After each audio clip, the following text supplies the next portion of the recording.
Hay una frase que me gustó mucho, no me acuerdo en cuál de los momentos del libro que leí, que habla que el vagabundo en su errancia construye ciudad. Ujú, Y me gustaría detenerme porque a mí me gustó eso. mm, De luego el arquetipo del vagabundo, mm, si de alguna manera te identifica ese arquetipo como mm, arquitecto, podríamos hablar mm, un arquitecto vagabundo o un arquitecto en errancia mm. o una arquitectura errante. Profundicemos un poco en esa idea de este vagabundo que en su errancia construye ciudad. Em, en rigor, el vagamundo en obra gruesa está conectado a una serie de construcciones que yo llamé frágiles, que son, el vagabundo lo que hace es asumir la ciudad en sí mismo. Finalmente todo lo que hay alrededor lo toma y lo pone en sus carros, lo pone sobre sí, y esto se transforma en una especie de mini ciudad, si es que uno quiere, es una especie de camuflaje. Me gusta mucho la idea de no aparecer.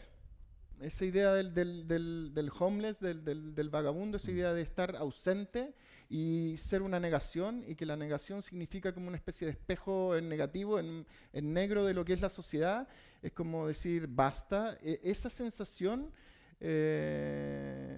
próximamente en la próxima vida, me encantaría tenerla como En una situación segunda. personal, así como, claro, la segunda patita me gustaría tenerla como situación personal real.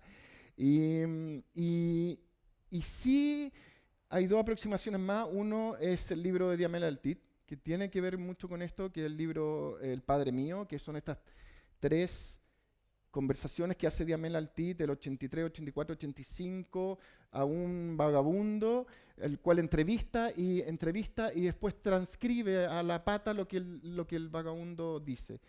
Y esta obviamente es un tema de marginalidad. También creo que en Diamela, quizás estoy sobreexponiendo, pero también creo que en Diamela es como una fundación de su lenguaje completo. Ahí tiene que haber algo con la manera, por lo menos con el tema y por lo menos con la manera de abordar el lenguaje en su novela. Pero la idea del vagabundo también tiene que ver con esta idea de no tener raíces, que es extremadamente importante en Chile y extremadamente cuando uno le ha tocado vivir en Europa. Y no lo tomo como un problema, me refiero a raíces sólidas, físicas, reales, y no lo tomo como un problema, sino como un beneficio. En Eso da general, mayor libertad, da una libertad mayor, da un... da una cierta frescura, si no decir, por decirlo de alguna manera, da una cierta... Claro, cuando uno viaja a Perú y ve a nuestros colegas peruanos, uno dice, pobres, o sea, hay un problema es como ir a Egipto, es Mm. como tener Egipto encima, es como... Es como hacer filosofía en Alemania. es un enredo, es una especie Mm. y zafarse de eso es muy difícil. Yo creo que zafarnos de una... o sea, creo que estas construcciones frágiles que no tienen raíz, no tienen historia, dependen de una persona solamente que acude y de una persona que recolecta cosas de alrededor, de lo que tiene alrededor, dice mucho de nuestra manera de relacionarnos con la realidad urbana, con la realidad arquitectónica, etcétera. Dice mucho de nuestra manera de cómo entender la ciudad. Ahora, una cosa es cómo se ha ido construyendo la ciudad espontáneamente, ¿no? Cómo se ha ido haciendo, o sea, bueno, se habla, por ejemplo, de arquitectura espontánea. Uno ve Valparaíso, una ciudad que tiene, sobre todo en los cerros, una espontaneidad. Pero también han habido planificaciones urbanas o visiones abstractas de las ciudades. Ujú. Y esas abstracciones tal vez le han hecho mal al urbanismo y le han hecho mal a la arquitectura. Y uno tiene la sensación que hay una rebeldía en tu libro frente a esas abstracciones, frente a una especie como de dictadura de las abstracciones, Ujú, ujú, en relación a lo que se ha hecho en Chile en arquitectura ujú, o en todo, no ujú, solamente en política, ujú, en urbanismo, ujú. etcétera. En rigor, a pesar de esas abstracciones siguen siendo parte de lo mismo, de este atiborramiento. Ahí hay una cita de Michaud, de un libro De Henri Michaud, ¿no? Del sí, poeta. de Michaud, cuando las grandes pruebas del espíritu, cuando va a un hospital psiquiátrico y ve una mesa de un esquizofrénico y la mesa cada día empezaba a transformarse en una cosa que dejaba de ser mesa y empezaba a ser otra cosa. Uno puede reemplazar la palabra, y se hace en el texto, Mesa por ciudad, ¿no? mesa por ciudad, y es lo que tenemos encima. Cuando aparece un aparato que uno no sabe de dónde tomarlo, de cómo, y lo trata de encauzar a una vía recta, y esa vía recta ya no existe. Esa vía recta es un olvido, o el recuerdo de un olvido, pero son muchos elementos atiborrados, mezclados encima, y es tan malo, pero puede ser muy bueno. Depende qué pase en rigor. Depende de los arquitectos, entre otros miles de asistentes. Quizás el arquitecto es el último en llegar en todo este cuento y quizás el menos importante. Hay un texto muy fuerte escrito por ti, que fue una conferencia, me parece, Frágil Fortuna. Es muy bello el texto, hay varias citas muy potentes de un cuadro de Paul Klee, El ángel a una tienta, hay un texto de Cioran sobre la caída en el tiempo, y de ahí tú recoges una cita de Cioran que dice: quiero ser elogiado, ¿no? Y afirmas que esta afirmación, alumbrada despiadadamente por Cioran, en la cita que han leído, marca los límites precisos a donde toda mirada se precipita en un aparecer desesperado.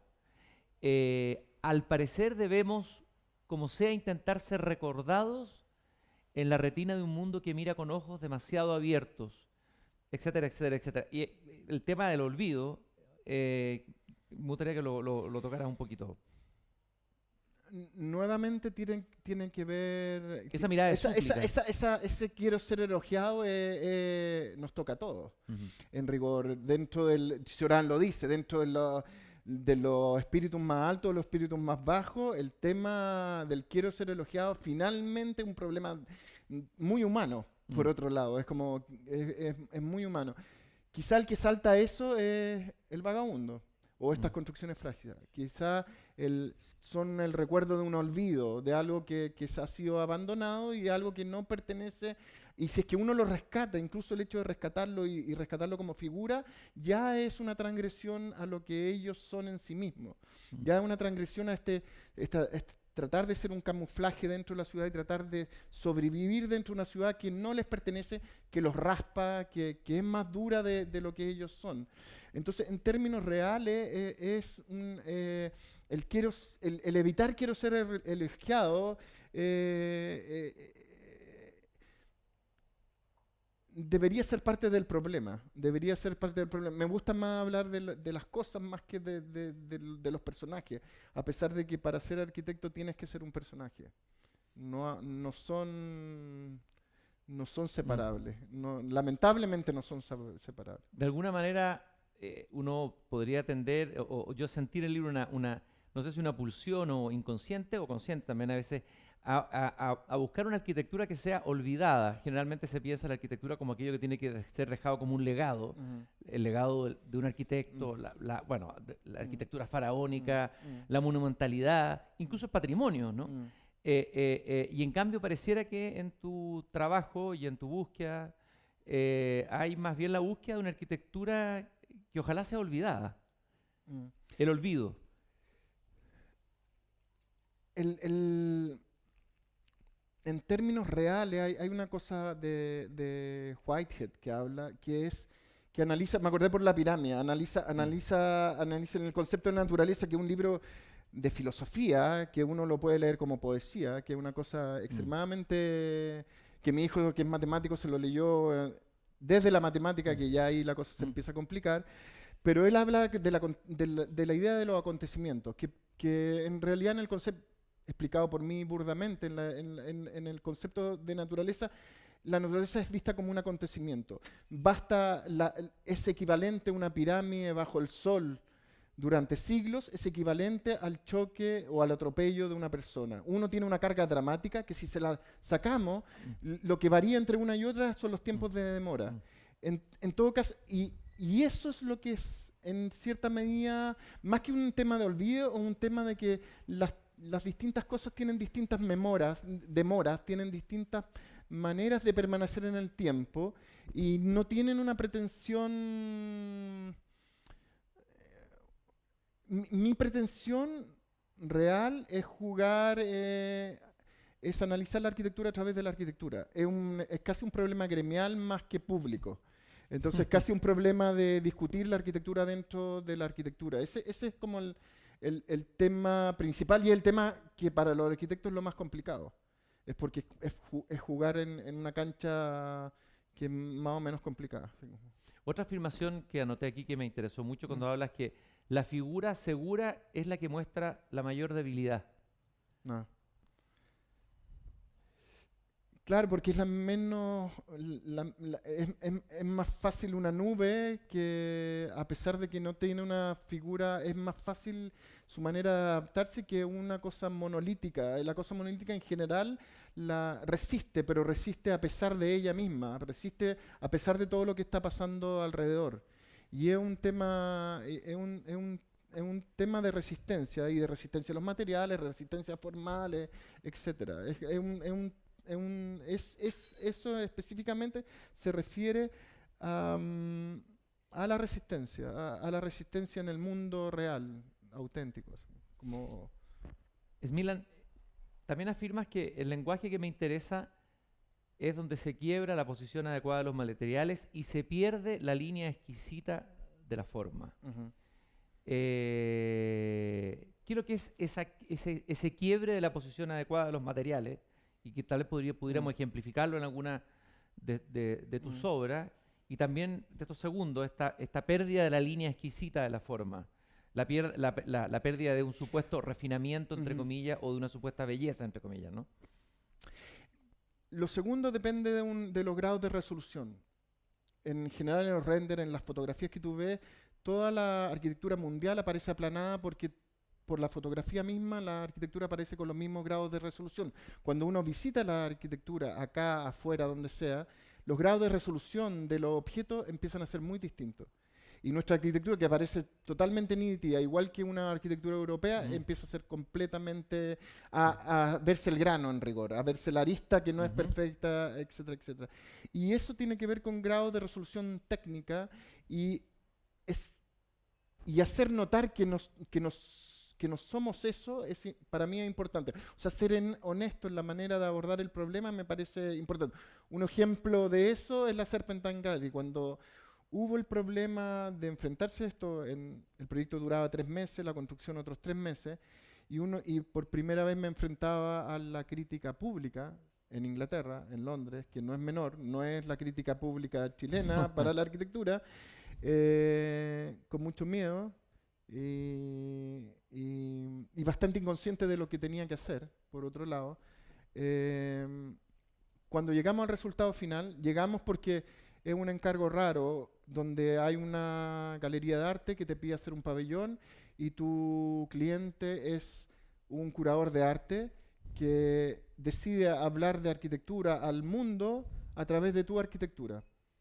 Lo cual significa que no es que estés eligiendo porque eres el mejor arquitecto del mundo, sino porque en ese momento determinado tu arquitectura le pareció adecuada para hablar con el mundo de los arquitectos, que es el principal, que en todo caso es una comunidad, bueno, que aquí está, es una comunidad fanática que se pasea por todas partes recorriendo cosas. Es una cosa bastante extraña, es como un poco esquizofrénica, no sé, una cosa extraña, por decirlo. Pero en ese volumen, cuando mi imagen primera era hacer una cosa en papel maché. Papel maché en papel encolado, en rigor, más que en papel maché. Y el papel encolado tenía un problema que no sabíamos la resistencia al fuego que podíamos llegar en base a resina, lo cual nos llevó a la fibra de vidrio. Zaha Hadid, a 200 metros de ahí, hizo un pabellón en fibra de vidrio. Y hizo un pabellón en fibra de vidrio como lo haría un europeo, absolutamente preciso y delineado, como si fuera un yate. Una arquitectura preciosa, que a mí no me entusiasma en lo particular, pero es una gran arquitectura. ¿Y cómo había que hacerlo? Había que hacerlo como se hace acá, y la explicación a Stage One, que es una empresa gigante de producción, hace todos los Juegos Olímpicos, etcétera, etcétera. A 3 horas era explicarle a la gente cómo hacerlo mal. Y el problema era cómo hacerlo mal. Me dijeron, bueno, pero hacerlo mal aquí vale más caro. El tema de la resolución y de cómo uno adapta los proyectos y cómo uno cuáles son las decisiones también políticas dentro de la arquitectura para presentar o para discutir la arquitectura es relevante. Entonces, estos grados de definición o de línea exacta creo que eran mucho más honestos, o sea, que fue certero en la manera como lo afronté. Si me hubiera puesto a jugar el juego de Zaha Hadid, voy muerto, seguro.